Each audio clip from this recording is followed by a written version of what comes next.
Well, folks, it is a list show today on Locked On Anaheim Ducks. We're going to explore something. We're going to talk about who I think are the top three GMs in Duck history, and also what are the top three Ducks draft classes in team history. I'll talk about that and more on this edition of Locked On Anaheim Ducks, part of the Locked On Podcast Network.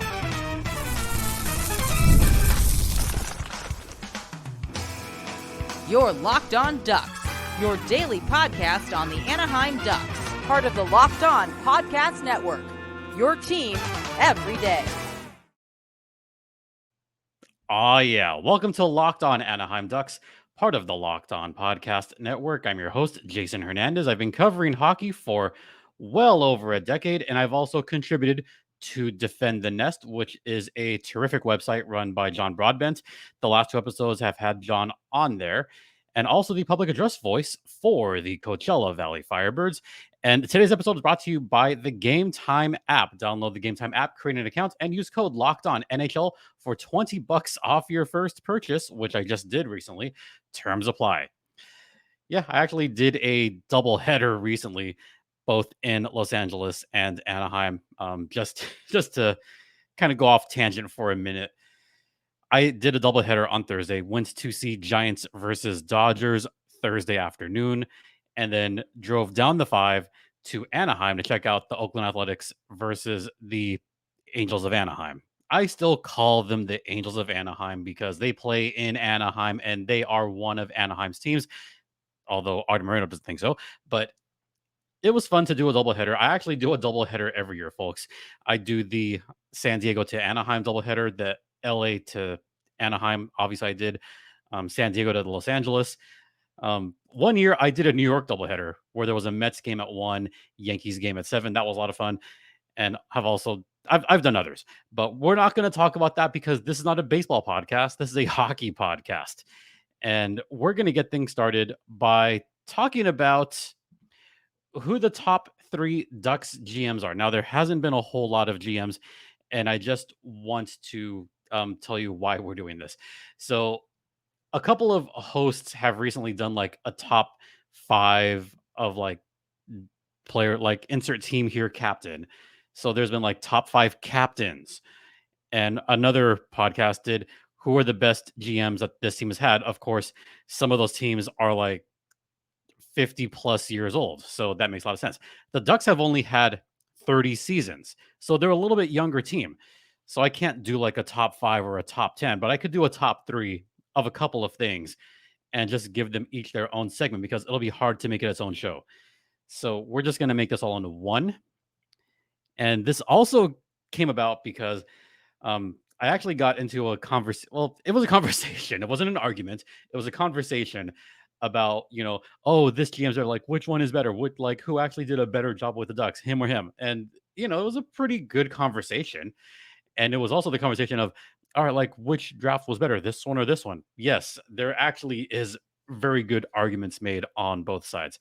So I'm going to give my thoughts on this, but some of you may agree. Some of you may very vehemently disagree. And I think this segment is going to be the one that gets a lot of hate, but I gave precise reasons for each of these. So we're going to start with GMs. Toss all your hate mail to lockedonanaheimducks@gmail.com. All right. So number one GM that the Ducks have had is kind of an obvious one to me. This one's a no-brainer.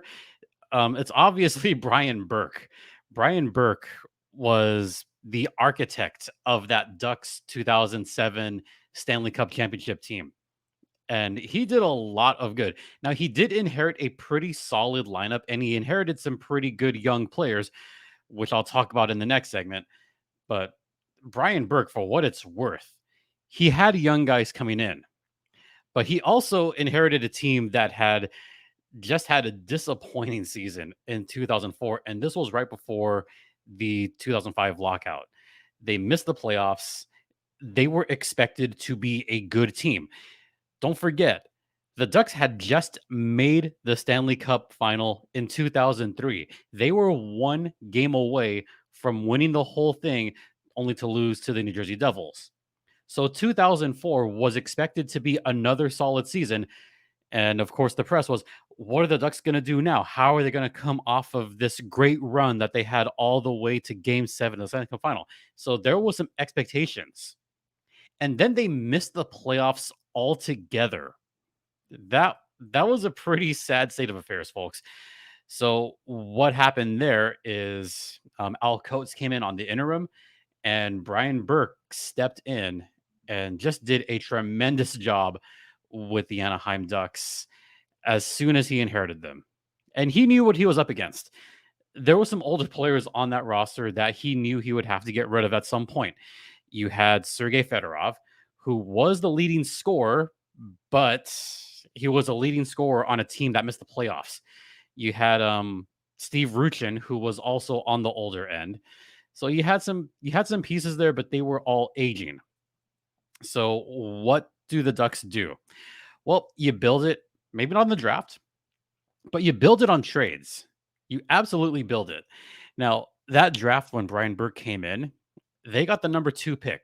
Why did they get the number 2 pick? Because a team that was number 1 lost out the previous year. You see where I'm going with this. They lost out, and there was an opportunity for the Pittsburgh Penguins. That's where I'm going with this. The Pens were the team that wound up with that number 1 pick and got Sidney Crosby. So the consolation prize for the Ducks was Bobby Ryan. Now, it was recent, like there was an interview recently that came out where Brian Burke said that he wished that he hadn't picked Bobby Ryan with that second pick. Um, Part of me gets it, part of me doesn't get it. Bobby Ryan was an important player on some of those Ducks teams. So at the time, that was a fine pick. But I mean, him recently saying that he kind of wished he could take that back. Yeah, there were some other good players on that draft, especially in 2004 when you have that high of a pick, or not 2005, sorry. When you have that high of a pick in 2005, it should be a player that does well. But you also have Anze Kopitar right there. And I think that's one of the players that Brian Burke wishes that he would have picked up was Anze Kopitar, who fell to number 11, by the way. I mean, that was a big fall. But I mean, who else were the Ducks going to take? Were they going to take Jack Johnson? I mean, Johnson, a fine player in his own right, but he's been moved around a lot. Carey Price was right there at number 5. Although I understand why they didn't take a goalie, because they didn't need a goalie at the time when you already have a retired or a now retired number, hopefully soon. Yes, I'm trying to get it out there, trying to put it in the universe. You already have J.S. Jaguar, who had recently won the Conn Smythe. You're going to roll with Jiggy. So they didn't need a goaltender. So they could have gotten maybe Ben Pouliot, maybe Devin Setaguchi. No, Bobby Ryan at the time was your guy. But I understand wanting to get Anze Kopitar there. So how did he have to do it? Brian Burke had to go via the trade market, and he pulled off some masterful moves.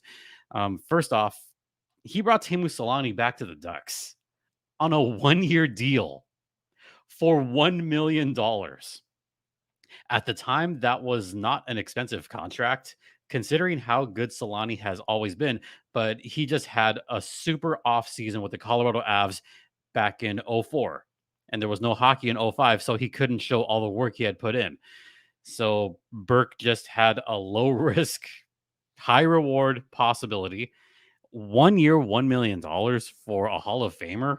Ooh, what a fleece. Then it's Scott Niedermayer in free agency right there in 2005. That was a brilliant move.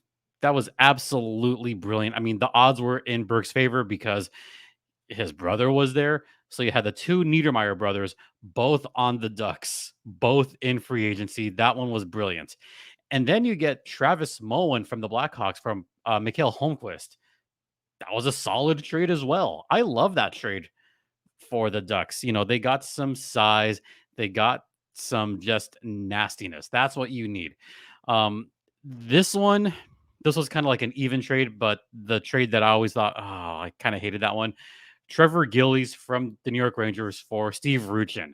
That one hurt at the time, but looking back, yeah, that was an important trade that needed to be made, so that was fine. But the one in season. Francois Beauchemin for and Tyler Wright for Sergei Fedorov, who went to Columbus. That was such a risky trade, and Berkey had the balls to pull that one off. That was important as well. And then trade deadline, you got some picks, but then also Sean O'Donnell for Joe Perreault, and they had just traded away Azolnish, and they traded away Keith Carney for picks. So you essentially got a somewhat better blue line, but it did wind up helping them in the long run. And then the big trade that everyone wants to talk about, and there's a big reason why I want to go in depth on this trade. Yes, we are currently in a summer where the Ducks have not made many moves. In fact, they've hardly made any moves this summer. The same kind of thing happened in 2006, where the Ducks were very much not active at the start of free agency in 2006. And Brian Burke was kind of sitting on his hands, just kind of waiting to pounce. And Berkey finally made a big move. And this was late in summer, like late July, actually. So somewhat late in summer. But after all that waiting, this was a big trade for the Ducks. They made that trade with the Edmonton Oilers. They gave up Joffrey Lupul, Ladislav Smid, 2 firsts, and a second round pick for Chris Pronger. That was the final piece to help the Anaheim Ducks. There was something a little bit more missing, and that was it. Those are the kind of moves that you need to make in order to bring success for your team. And I felt that with that trade, they did that. As soon as the Ducks got Pronger, I immediately knew, oh, they're going for it. They're going to contend this season. Now, I'll admit at the time, I didn't think that they were going to go all the way, but I, in my mind, thought they're going to be competitive and they're going to have a chance. That's the thought process I had when I saw that trade going down. But it was a good move. Obviously, wound up being one of the more significant moves that Brian Burke made in his tenure with the Anaheim Ducks. And then fast forward to less than a year later, you had the George Parros trade from Colorado. Yeah, another important trade. And they won the whole freaking thing in 2007. The whole thing. Those are the kind of moves you need to make in order to be successful in this league. So should GM Pat Verbeek start thinking about making moves? I mean, we're late in the summer. We're in late July right now. The Ducks could potentially still make some moves. There still could be something percolating. You never know. You never know. But maybe there could be a late summer deal down the line that could help the Ducks in the long run. You got to have a little bit of faith, guys. So I'm way over. So I'm actually going to save the other 2 GMs for the next segment and then dive right into the top 3 Ducks draft classes. And we'll get to all of that on the other side. Hey, how about a brief word from the Gametime app? And folks, if you haven't used Gametime, then what are you waiting for? Because you can get super cheap tickets, last minute tickets, lowest price for the local teams like the Los Angeles Dodgers, who are now on the road, or you want to see the Los Angeles Angels of Anaheim for solid prices. And it is throwback weekend, so you could watch the Angels in their throwback uniforms this entire weekend. Some pretty good giveaways too. And you have zone deals, flash deals, and their lowest price guarantee. So what are you waiting for? Check out Gametime right now, right this second. Go ahead and go on the Play Store right now. Go ahead and do that. Okay, now look up Gametime. Okay, you got it? Good. Now download the app, create an account, and use code LOCKEDONNHL for $20 off your first purchase. Terms apply. Again, that is LOCKEDONNHL for $20 off. That's the code. Download Gametime today. Last minute tickets, lowest price, guaranteed. Welcome back to Locked On Anaheim Ducks, part of the Locked On Podcast Network. Once again, you're locked in with Jason Hernandez, and I just talked about who my number one GM for Ducks history is. Even though he was only there for a few seasons, still significant, still important, and still the orchestrator of that championship team. Now, my number two and my number three, I think, are going to be very controversial for a lot of you because the Ducks have only had a few GMs. Number two, I'm going Brian Murray. And I think this one also felt like a no-brainer to me because he was the GM that helped the Ducks even get to the Stanley Cup final in 2003. I mean, there was some good moves that the Ducks made as well in order to get some of those players that the Ducks had in 2003. And again, this was a time where the Ducks had barely made the playoffs. They weren't making a whole lot of noise. So you had to make some big moves on that 2003 roster.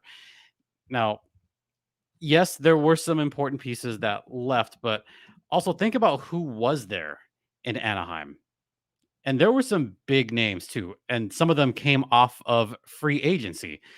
You had obviously Adam Oates, who was pushing for, I think he was 40 at the time. He was pushing 40, but he had just come to Anaheim just for that 1 year, even though he had already played like 1,100, 1,200 games. He had all those years with the Bruins, all those years with the Capitals, all those years with the Red Wings. He's already seen a lot. So you bring in a guy with that kind of experience, and yeah, it's going to be big. It's going to be huge. So to bring him in was just just perfect piece to bring in for the Ducks at the time. So I liked the Adam Oates deal. He wound up being an important piece for the Ducks in the playoffs. In fact, he led the team in scoring in that playoffs. 40-year-old Adam Oates. Yeah, how about that? And then you just have so many guys that you build up and you build a roster and you build a roster, including some guy that just left Coachella Valley, some guy by the name of Dan Bylsma. Yes, that Dan Bylsma, who came onto the Ducks at the end of his career. Another solid move from the Kings to the Ducks. So just in general, and I know, actually, I take that back. Disco came in before Murray came in. So that one probably shouldn't really count. But I look at some of the other moves that they made. Yes, there was no Teemu Solani there, but you also have Peter Sikora, you have Mike Leclerc, you have Steve Ruchin, you have Rob Niedermeyer, you have a slew of other guys that are going to come in and be something. And that's what that 03 team was. They were a scrappy bunch that never quit. Never quit. So I loved those teams so much. Yeah, so I put Murray at number two. Number three, I think, is going to be controversial to pretty much everyone on here. And I kind of can't wait to get the hate on this, but I'm going to give my precise reason as to why I chose this. Number three, I'm given to Bob Murray because he was the guy that had to help the Ducks out of those doldrums after Brian Burke left. Now, the Ducks had just come off of winning Stanley Cup. Then 08, 09 was kind of the middling years because a lot of those pieces that the Ducks picked up to even win the Cup, they were departing. And the Ducks all of a sudden were a little bit weaker on the blue line. They were a little bit weaker on special teams as well.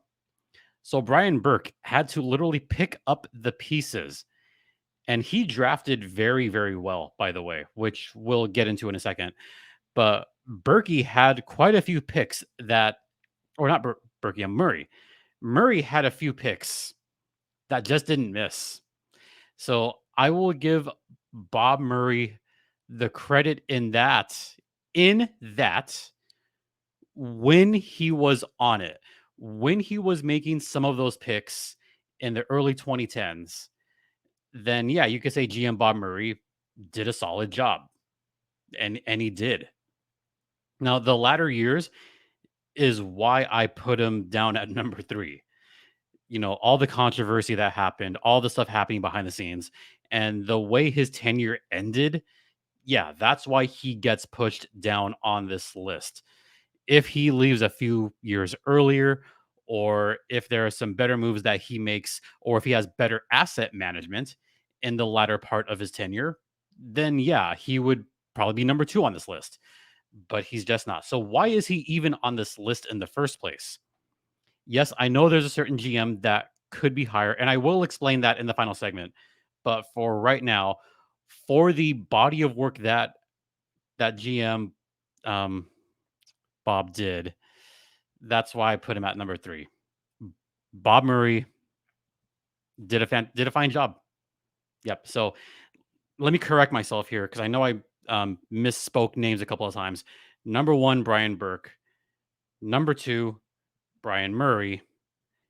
Number 3, Bob Murray. And yeah, Bob Murray was also there when the Ducks won all those divisions, 5 consecutive division titles. And that was because of Bob Murray. So that's why. I'm going to start with my draft classes, and I'm going to go in reverse here for the top 3 Ducks draft classes. And I'm going to start with number 3, actually. So my number 3 top draft class in Ducks history is going to be 1996. So I actually have like all this written down. But 1996 is going to be my number 1, or number 3 rather, not because of the work they did with the Ducks. I mean, partially, but also because of a couple of players that meant a lot to the league in general. Ruslan Saleh. So Saleh had that amazing overtime game-winning goal in 2003 that helped the Ducks just get elevated during that Stanley Cup final run. Saleh was kind of a folk hero for a little bit, getting that game winner, 9th overall pick. That was a fine pick. I liked that one. But the coup de grace, I think, was the second round for the Ducks, where they got Matt Cullen, who wound up being an important piece of hockey history, played 1,500 games. He won 3 Stanley Cups. He won 1 with Carolina and 2 with the Pittsburgh Penguins late in his career. And this is someone that is very important for those teams. Did he also help the Ducks when he was there? Also, yes. Did he wind up winning the Cup with the Ducks? Unfortunately, not. But Matt Cullen was a big part of those teams. He wound up getting traded in 2003 in order to help the Ducks. That trade did hurt at the time. It did. He was traded to the Florida Panthers. But, it is what it is. Cullen later comes back and just does all kinds of amazing charity work. Saleh would later play with the Florida Panthers, Avs, and the Red Wings. But Saleh, for what it's worth, he had a good run in Anaheim, especially in 2003. So that 1996 draft class I put at number 3. Everyone else in that draft never played in the NHL, but that's why the number 3. We're going to head into the second intermission, and I'm going to give my top 2 all-time Ducks draft classes, and then my final thoughts on why I place these where they are. Stay locked in, folks. And now a brief word from FanDuel. And folks, it is a dog days of summer and not as much sports as I would like, but the sports are still going at FanDuel because all you have to do is open up the app and dream up bets anytime that you're in the mood. And the sports are going to keep going whenever you want. And this summer, FanDuel is hooking up all customers with a boost or a bonus daily. That's right. There's something for everyone every day, all summer long. So head over to fanduel.com and start making the most out of your summer. FanDuel is the official sports betting partner of Major League Baseball and also the official sports betting partner of the Locked On Podcast Network. And please, folks, gamble responsibly. There you go. Welcome back to Locked On Anaheim Ducks, part of the Locked On Podcast Network. Let's get into the top 2 draft classes. This one I think is pretty easy, folks. Number 2, we're going to go back to 2011, and this should not be a surprise to many. This was a solid draft, and the reason I put this one at number 2 is because of the body of work they did with the Anaheim Ducks. Ricard Raquel was a late first round pick. Ricard Raquel had some big goals with the Anaheim Ducks during those division runs. He had some big goals all the way up to 2015, 2016, especially 2017. Comeback on Catella against the Edmonton Oilers. Raquel was a big part of that. And then he was still with the Ducks for a number of years when they were not making the playoffs. He's an all-star with the, yeah, don't forget, Ricard Raquel was an all-star with the Anaheim Ducks. That's pretty important. So that was their first round pick. Their second round pick is still in net in the Anaheim crease. John Gibson, second round 2011, was also a big part of some of those latter runs and has been the stalwart between the pipes for almost the last decade. So I put Gibby right there as someone being important to the Anaheim Ducks. William Karlsson, by the way, pick number 53, Wild Bill. He had a short amount of time with the Anaheim Ducks, but he wound up being an important player for the Vegas Golden Knights. Yes, I say this begrudgingly, but he was important for Vegas Golden Knights. They wound up winning a Stanley Cup. So for that body of work, that's why that draft class is also important. Joey Cremorosa also in there.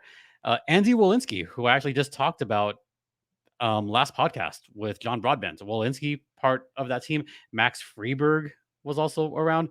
But that sixth round pick is why I put this one a little bit higher. Josh Manson. Now, he has seen better days, and I know there are some Ducks fans that kind of wishes that Manson would kind of go down to the third line right now. We're not going to talk about that. This is all positive. But for a few years, Josh Manson was that guy on the blue line for the Ducks and very important. So just for the body of work of that 2011 draft, that's why I have it at number 2. Number 1 is obvious, 2003. 2 players, Ryan Getzlaf and Corey Perry. What more needs to be said? And that's also partially why I put Brian Murray so high on the GM's list at number 2. I put Brian Murray that high because those were terrific picks in that draft. 2003 was a stacked draft class anyway. But when you get Ryan Getzlaf at 19 and Corey Perry at 28, you know you did a good job. Now, that whole draft class was just stacked with talent. You had Marc-Andre Fleury, Eric Stahl, Ryan Suter, Thomas Vanek, Dion Phaneuf, Jeff Carter, Dustin Brown, Brent Seabrook, Zach Parise, Brent Burns, Ryan Kessler, Mike Richards, Brian Boyle. And out of all of those names, the Ducks get picks number 19 and 28. And then you get those guys. You get 2 guys that have played over 1,000 games and were on the team in Anaheim when they won it in 2007. Yeah, it's obvious. It's obvious that 2003 is number 1. Super obvious. And by the way, that other pick, the Corey Perry pick, the Ducks gave up just a couple of picks in the second round to the Dallas Stars that wound up doing pretty much nothing. So yeah, that was a steal of a trade. Oh, and also in that 2003 draft, by the way, Drew Miller, who wound up playing 500 games, and 8th round, Shane O'Brien. Yes, Shane O'Brien is in this same draft. He did play a year in Anaheim, but he also came back to San Diego before he retired. He played with the San Diego Gulls in their inaugural season back in 2005, 2006. So yeah, I'll throw his name on there as well. Sean O'Brien is just as important as Ryan Getzlaf. I'm kidding. Only kidding there. Yeah, what was I going to say there? So Shane O'Brien. Shane O'Brien, much important for the Ducks. So just to recap, top 3 draft classes, 2003, 2011, and 1996, which begs the final question that I have right on the side. Could these lists change soon? Yes, I think they could even change in the next 2, 3, 4 years. Yes, revisionist, like looking back, like revisionist history, I get why we do it, but I also get why some fans get kind of frustrated with that. And I understand that. The reason I brought up the GM thing was because I did a little bit of like looking back on like late summer trades that happened because I am a little bit impatient, hoping the Ducks would have done more this summer. And when I looked up late summer trades, that one came up. The Chris Pronger trade came up, and I forgot that that was a trade that took weeks. That was a weeks in the making kind of trade for the Ducks, and they pulled that one out. So I that's why I looked that one up. So that's how kind of the wheels turned on this whole podcast in general. These lists could change soon, which goes into another question that I'm sure many of you have. You have Bob Murray in at number 3. Why do you not have GM Pat Verbeek there right now? Well, he is still a current GM, and it's a simple reason. Pat Verbeek has not brought the Ducks to the playoffs yet. When that happens, when Pat Verbeek gets the Ducks to a much better position, this list is going to change immediately, and it's immediately going to be Pat Verbeek at number 3, and he will begin to start climbing that chart, begin to climb that. But as of right now, keep in mind, Pat Verbeek has not been the GM for too long. He only started 2 years ago. Let me repeat that. It's been 2 years. 2022 is when he started. I even said back in 22, you got to have patience. 2 years is not enough. I mean, it can be enough time, but for a rebuilding team, it's not enough time to put him on that list just yet. So that's really the primary reason why is they haven't hit the playoffs yet. And I know some fans were kind of questioning Pat Verbeek this summer, and I understand that too. He said all of that stuff at the flock party that he was going after a top 6 forward and a top 4 defenseman, and he said that in front of a crowd at the Ponda. And they didn't quite deliver on that in free agency. So I know that there's some fans that are beginning to sour on Pat Verbeek a little bit, but have patience. This process hopefully does work itself out and he gets up there. So that's why I put that on there. I also legit wrote down on my list for the draft classes. I originally put 2021 at that number 3 position, but I left that out for the same reason that I left Pat Verbeek out from the other list. They haven't made the playoffs yet. It's as simple as that. They are proving themselves, but they have not proved themselves fully yet. That's where I'm going to be careful with my wording. They haven't proven themselves fully yet.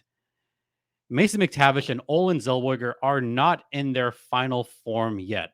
And I would say out of the drafts, I mean, I'm not going to count 24. I'm not going to count 23 because that just took place. And I'm also not going to count 22 yet because that is still very, very recent. And the reason I'm not counting 23 is because we have to see what happens with Mijatovic and Kerry Terrence. But as of right now, out of the fairly recent draft classes, 2020, I'm not going to put in there because Trizill's traded. 2019, I'm not going to put in there also because Braden Tracy, I think the expectations were higher for Tracy on there. And the reason I go with 2021 over all those others is because I truly think that Mason McTavish and Olin Zellweger are going to stick around for the long run, and they are going to become excruciatingly important pieces to this Ducks organization. Those are two, I would even go so far as to call them cornerstone pieces for the Ducks. But they're not there yet. And that 2021 draft class is not there yet, but they could be in a few years. They could be there in as little as 2 or 3 years. So yes, these lists could change soon. And I would even remark that if the Ducks make the playoffs in the next couple of years, I would start to make some changes on these lists. All right. I know I at least already know I'm going to get hate for this, but I gave my reasons. Hopefully you're okay with those reasons. Maybe some of you will agree with those reasons, but I could see this all changing very soon once the Ducks start making the playoffs again. That'll be my parting thought on this podcast. So we're just going to wrap it up right here, even though I'm way over on time once again. I know. Apologies. All of these are just supersized shows, but hey, once I get going, I can't stop, right? Anyway, that'll do it for this one. We are going to have another podcast immediately after this, and that's going to feature Robin Leonio from Locked on Utah. It's still weird, not saying Locked on Coyotes, but it's Locked on Utah. Robin will be joining the podcast, and we're just going to talk for as long as we want, and we're just going to have a lot of topics in hand. So be sure to stick around for that. In the meantime, don't forget that this podcast is free and available across all platforms, including Stitcher, Spotify, Odyssey, Apple Podcast, Google Podcast. You can follow me on Twitter X at StimpyJD. The show's Twitter X is at LO_Ducks. You could send your hate mail, because I know I'm going to get some hate mail, Locked on Anaheim Ducks at gmail.com. Or maybe you agree. Maybe you actually agree with those lists. Then you could also send your praise to Locked on Anaheim Ducks at gmail.com. Once again, thank you all for your continued support. It is so greatly appreciated. And we will see you on the other side with Robin Leonio. For Locked on Anaheim Ducks, I'm Jason Hernandez saying have a great rest of the weekend. Please remember to be safe out there. Be kind to one another. And Ducks fly together. Bring on the hate mail, guys. Bring it on.